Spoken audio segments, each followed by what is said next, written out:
Hello everyone, আসসালামু আলাইকুম। আজকে আমি ভীষণ মজার একটি ভর্তা রেসিপি শেয়ার করব আপনাদের সাথে।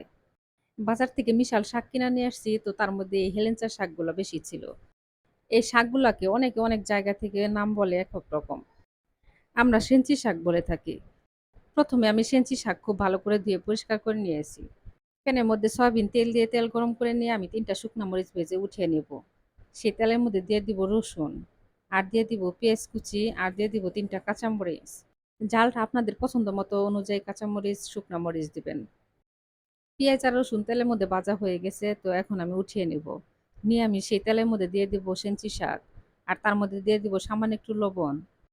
আমি ভর্তা বানাবো, তার জন্য সেঞ্চি শাক আমি অল্প করে নিয়েছি। সেঞ্চি শাক আমি ধুয়ে পরিষ্কার করে একটা স্ট্রেনারের মধ্যে রেখে তারপরে পানিগুলা ঝরিয়ে নিয়েছি। তো তার জন্য কোনো রকম কিন্তু শাকের মধ্যে দেখেন পানি উঠলো না। শাক ভাজি করতে এখানে আমি আর কোনো রকম তেল দিব না।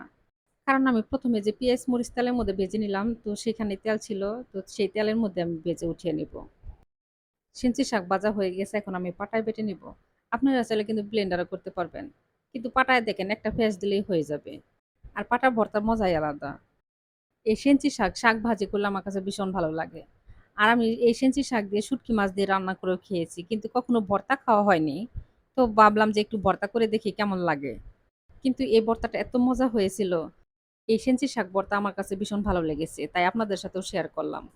সেঞ্চি শাক বেটে নেওয়া হয়ে গেছে। এখন আমি ২ টা শুকনা মরিচের মধ্যে দিয়ে দিব সামান্য একটু লবণ।